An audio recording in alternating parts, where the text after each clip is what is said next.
Bien, pues seguimos con la serie que estamos viendo los últimos jueves. Si os acordáis, estamos viendo que Cristo es supremo porque Él es el abogado perfecto, el abogado mediador. Y si os acordáis, lo estábamos haciendo a través de meditar en la primera carta de Juan, en concreto en el capítulo 2, en el versículo 1. Y allí que habíamos visto, primero, el claro llamado que allí hace el apóstol, llamado o inspirado evidentemente por el Espíritu Santo, pero el llamado que hace el apóstol a los creyentes para no pecar, para luchar contra el pecado. Veíamos que en Cristo tenemos ese abogado mediador, un abogado que nos defiende, un abogado como hemos cantado, que pagó y que paga por nuestro pecado, pero un abogado que a la vez nos dice que no tenemos que seguir pecando. Y veíamos que no solo nos dice que no pequemos, sino que nos da también su ayuda y nos da los medios para no hacerlo. La voluntad de Dios es que dejemos de pecar, evidentemente, y ese versículo de 1 de Juan, capítulo 2, versículo 1, nos mostraba dos medios para ayudarnos a no pecar. Uno era la palabra de Dios, ¿os acordáis? La palabra de Dios nos ayuda a no pecar, y el otro medio era la obra de Cristo, una obra que nos capacita para no pecar, por así decirlo. Así que por un lado es la palabra de Dios, la palabra aplicada por medio del poder del Espíritu Santo en nuestra vida, la que nos limpia, la que nos capacita también para resistir el deseo, las tentaciones, y también la que nos ayuda a abandonar el pecado. Como decíamos, no se trata de, cuando decimos que es la palabra de Dios la que nos ayuda a no pecar, no se trataba de repetir versículos como si fuésemos un loro, un papagayo, que está bien que lo hagamos, aprenderla de memoria, pero principalmente lo que decíamos es que la palabra de Dios debe pasar de nuestro intelecto. Primero tiene que entrar por el intelecto, pero luego tiene que pasar y tiene que residir en nuestro corazón, y debe residir en nuestro corazón de tal manera que sea ella, la palabra de Dios, la que dirija, la que controle nuestro pensamiento, nuestro deseo y por tanto nuestras acciones. Por eso la palabra nos ayuda a no pecar. Y por otro lado decíamos que es la obra de Cristo Jesús en la cruz la que es la muestra y es la confirmación de esa perfecta comunión entre el abogado, entre Cristo y su Padre, el Padre Dios. Y por tanto, por medio de esa obra en la cruz, por medio del sacrificio de Cristo, por medio de su sangre derramada, la sangre derramada de nuestro abogado, nosotros podemos ser perdonados de nuestro pecado cuando los confesamos, evidentemente, con un arrepentimiento genuino. Nuestro abogado es, por tanto, fiel y justo para perdonarnos, para limpiarnos de toda maldad. Y claro, decíamos que si ya somos salvos, si ya hemos sido perdonados, ya hemos sido justificados, nos preguntamos el siguiente jueves por qué seguimos necesitando un abogado para con el Padre, como dice Juan en su carta. Y esa pregunta, como digo, nos llevaba a ver un segundo día nuestra verdadera realidad, la verdadera realidad del creyente. Y es que seguimos pecando, a pesar de que somos creyentes, de que somos salvos, de que somos hijos de Dios, seguimos pecando. Por tanto, seguimos necesitando a ese abogado. Algunos pueden creer o pensar que los creyentes no pueden pecar porque ya han muerto al pecado. En cierta manera es verdad.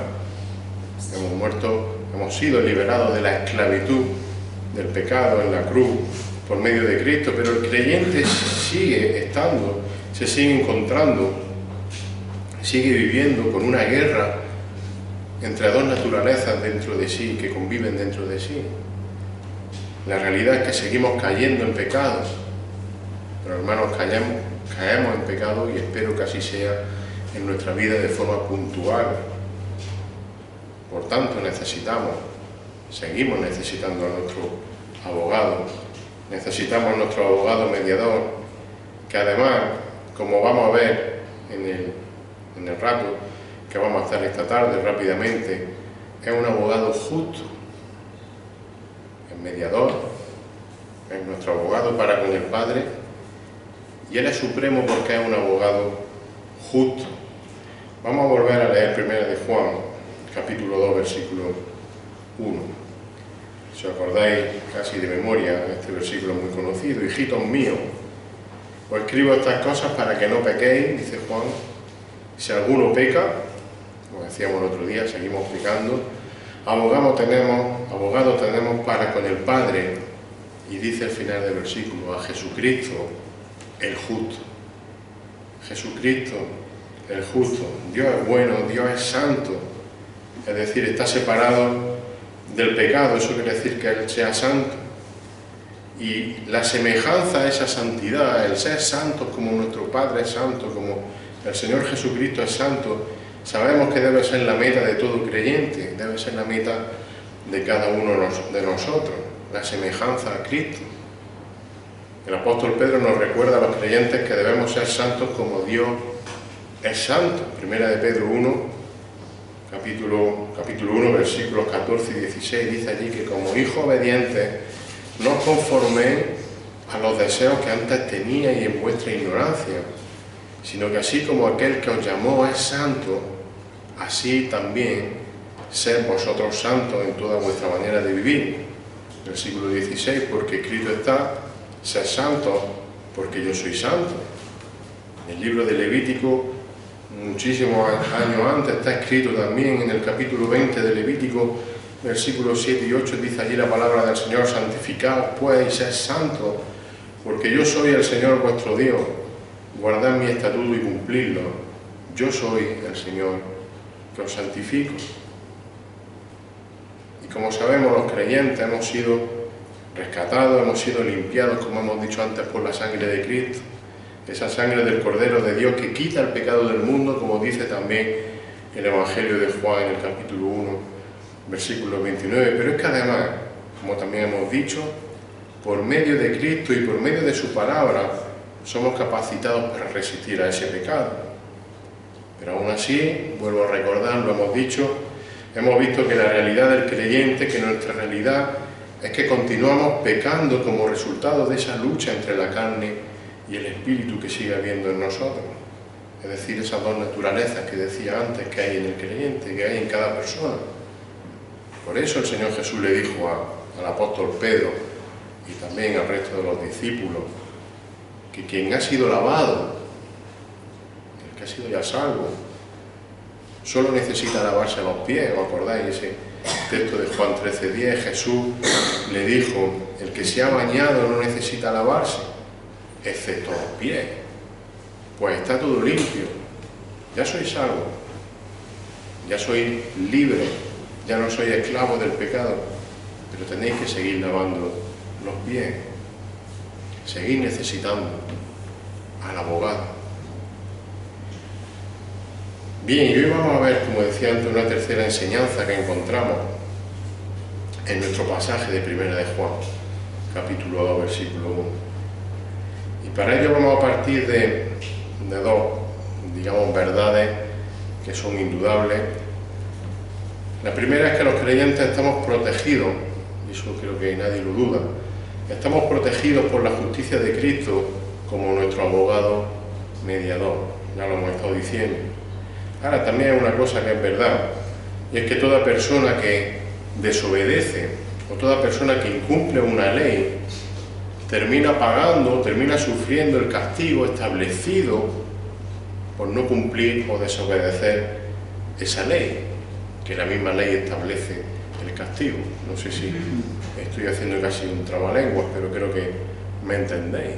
Desobedecer la ley tiene sus consecuencias. Si va a 140 en vez de 120, son 200 euros de multa. Y eso es así. Creo que el ejemplo es sencillo. Ahora, también es cierto otra cosa. Y es que casi nadie quiere recibir ese castigo de manera voluntaria. Te han pillado, son 200 euros de multa, pero no te apetece pagarlo, ¿a que no? A mí no. Y para eso se anuncia por la radio, en la tele, Legalitas o cualquier tipo de abogado, y no quiero hacer publicidad, para eso están los abogados en nuestra sociedad. Contrátame y verás tú cómo yo consigo que no paguen la multa o paguen menos. Podemos decir entonces que la mayoría de los abogados defensores de este mundo trabajan para que sus clientes no reciban el castigo que merecen por lo que han hecho, por su obra. Me seguís, ¿no? Es decir, cometo un delito, contrato un abogado, ese delito tiene esta pena, pero mi abogado pelea para que no cumpla esa pena o cumpla lo menos posible de esa culpa. Hasta ahí fácil, ¿no? Lo vemos todos los días, lo vemos en las películas, lo vemos en los telediarios. Rara vez hay algunos abogados que tienen algún tipo de principios, por así decirlo, y renuncian a defender a un culpable. Eso es lo raro.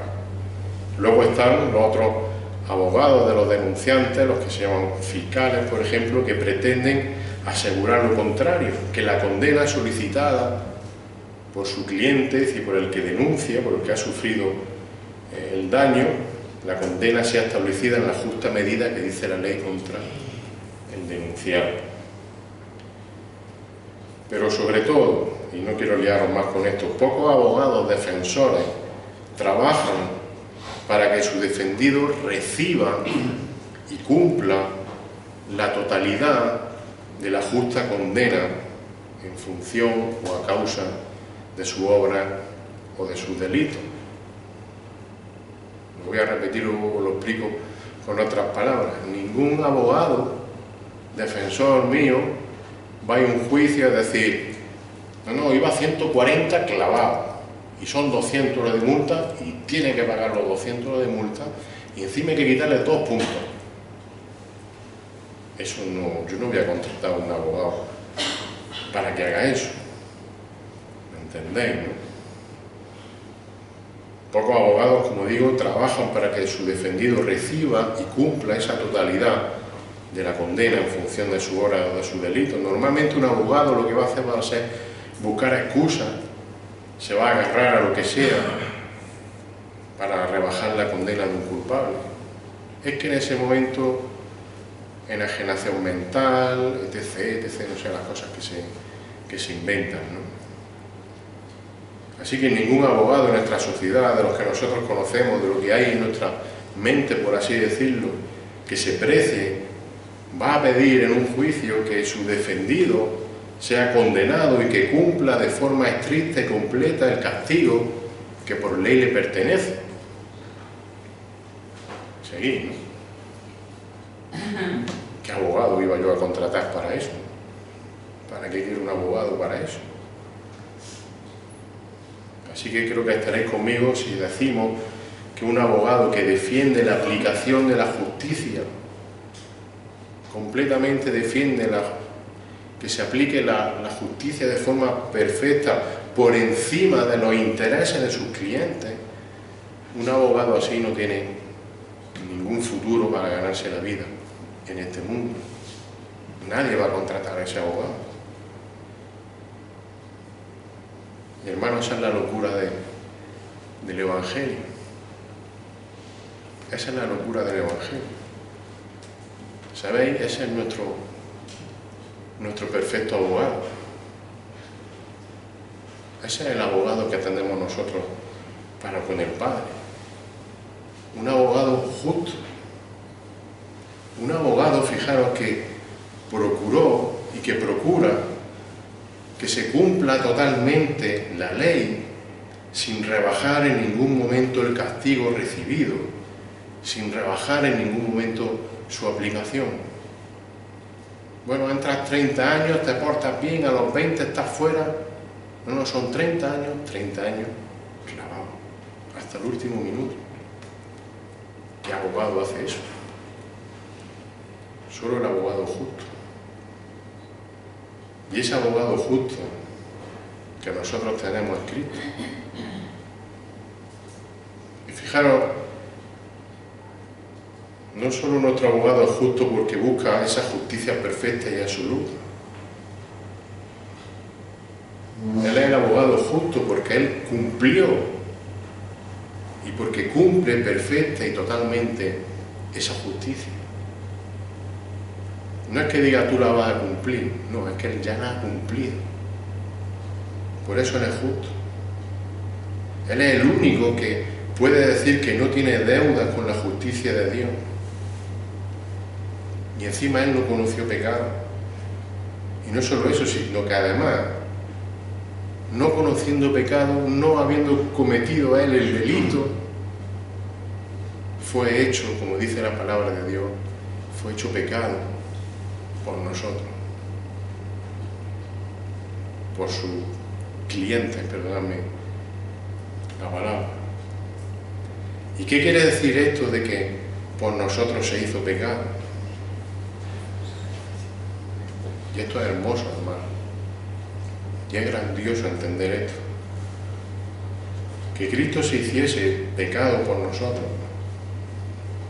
Quiere decir que Él se ofreció voluntariamente, no solo para defender al acusado, a un acusado culpable, a un acusado que no tenía ninguna excusa como éramos nosotros, sino que Él se ofreció para cumplir la justicia que merecíamos nosotros, es decir, para ocupar nuestro lugar.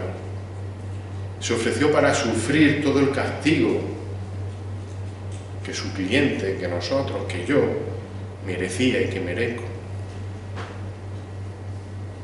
Un abogado justo, no un abogado cualquiera. Dice 2 Corintios 5:21, al que no conoció pecado, le hizo pecado por nosotros, para que fuéramos hechos justicia de Dios en Él. Es decir, el acta que no era contraria, la condena que estaba escrita, donde estaba escrita nuestra acusación, nuestra sentencia, que justamente merecíamos, sabemos que fue puesta en la cuenta de Cristo, fue clavada en la cruz con Cristo. Es decir, Cristo sufrió la condena que era nuestra. Y fijaros, esto es más grande de lo que a lo mejor yo no lo he entendido siempre bien. Esto no es que a Cristo, bueno, es que a Cristo le sobra el dinero. Como a Él le sobra el dinero, tiene una cartera así llena de dinero, los coge y saca de su cartera un fajo de billetes y soluciona nuestro problema. Así de fácil. No es que Cristo, y yo lo he dicho alguna vez, perdonadme hermano, no es que Cristo cogiese ese acta con mi sentencia y la rompiese en 1000 pedazos. Vale, ya no hay sentencia, la he roto y ya eres libre. No es eso. Él fue el abogado justo. Él cogió ese acta que ponía Juan Pablo Carmona condenado a la muerte eterna y a la ira de Dios por la eternidad, y puso su nombre en mi nombre. ¿Lo entendemos? Él murió mi muerte eterna en la cruz del Calvario. Él sufrió la ira eterna de Dios que me corresponde a mí y a cada uno de vosotros en la cruz del Calvario. No es que hiciese magia, un truco y rompiese un papel y ya está. Eso es muy sencillo. Él es el abogado justo. No fue nada fácil, fue sublime, como hemos cantado, su gracia es sublime, no tiene medida. Ese acto de amor en la cruz hacia nosotros y de misericordia no tiene medida. Que el Dios creador de todas las cosas, justo, sin pecado, inocente, hiciese eso por nosotros, hermanos. Como decía, la muerte que nos corresponde, Cristo la murió en nuestro lugar. La ira de Dios que debemos sufrir por nuestro pecado, Cristo la soportó en la cruz. Por eso es nuestro abogado justo. Dice Pablo en Colosenses capítulo 2, versículos 13 al 15, y a vosotros, estando muertos en pecado y en la incircuncisión de vuestra carne, os dio vida juntamente con Él, perdonando todos los pecados, anulando el acta de los decretos que había contra vosotros, que nos era contrario, quitándola de en medio y clavándola en la cruz. Y como digo, al clavarla en la cruz no es que la rompió y hasta no pasa nada, venga, la he comprado y la he pagado y ya está. No, yo fui a la cruz en vuestro lugar, sufrí en la cruz lo que os correspondía a vosotros. Dice el 15, despojando a los principados y a las potestades, lo exhibió públicamente, triunfando sobre ellos en la cruz. Mirad, en la cruz del Calvario, Dios, su propio Padre, trató al Señor Jesucristo como si hubiera realizado todos los pecados. Y allí Cristo pagó por ellos con toda la intensidad de ese pecado. Como decía antes, toda la ira de Dios encima de él, sin que él hubiese cometido ninguno. Dios hizo a Cristo maldición por nosotros. Cuando digamos eso, seamos conscientes de lo que estamos diciendo. Cuando digamos que Cristo se hizo pecado por nosotros, seamos conscientes de la gran obra que el Señor hizo.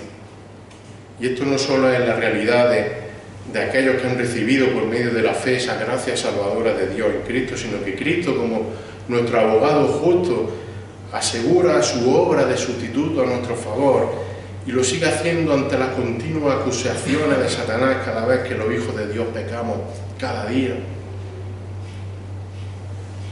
Él es justo. Y porque Él lo asegura cada día, Cristo no tiene que morir cada vez que los creyentes pecamos.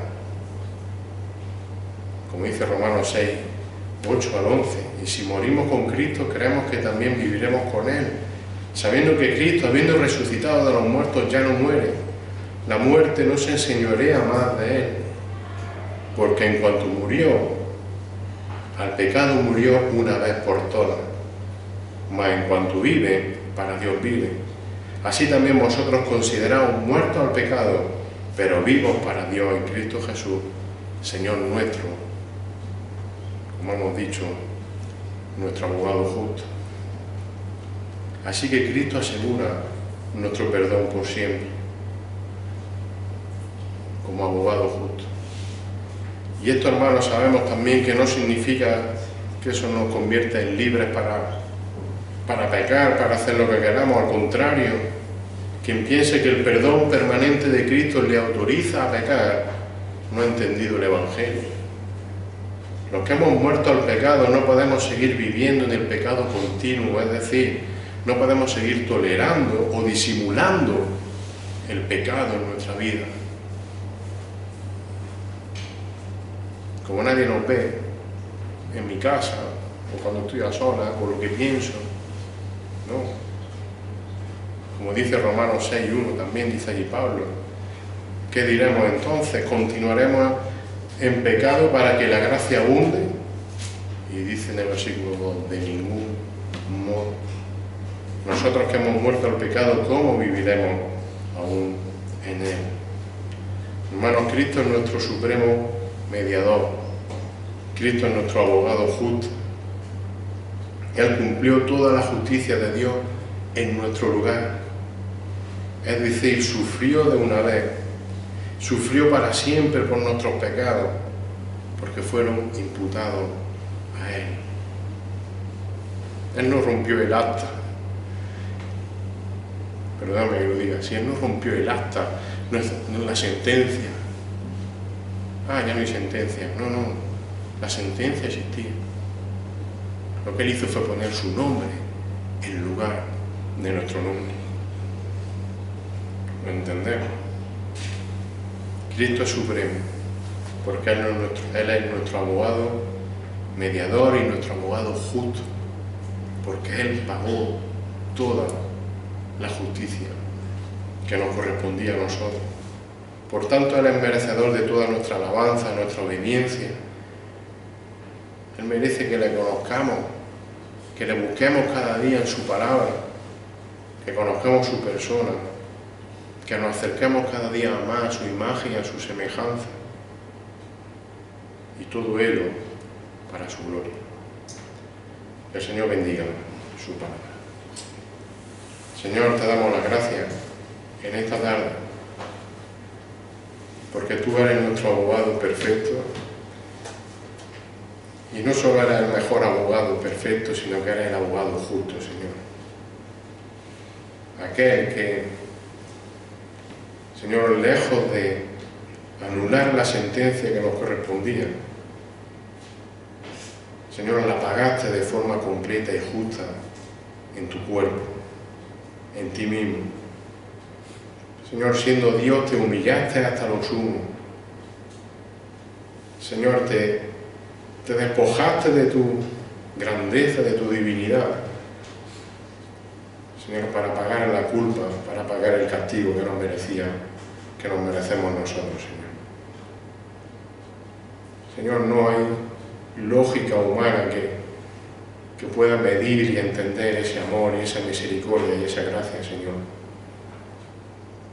Solo podemos alabarte y adorarte por ello, pedirte perdón por nuestro pecado, Señor, y rogarte que nos sigas cuidando como ha hecho hasta ahora, Señor. Señor, y sigue tú derramando de tu salvación en esta ciudad y en otros sitios, Señor. Sigue llamando personas, Señor, a que vengan a tus pies para la salvación, Señor. Te lo rogamos en el nombre de Jesús.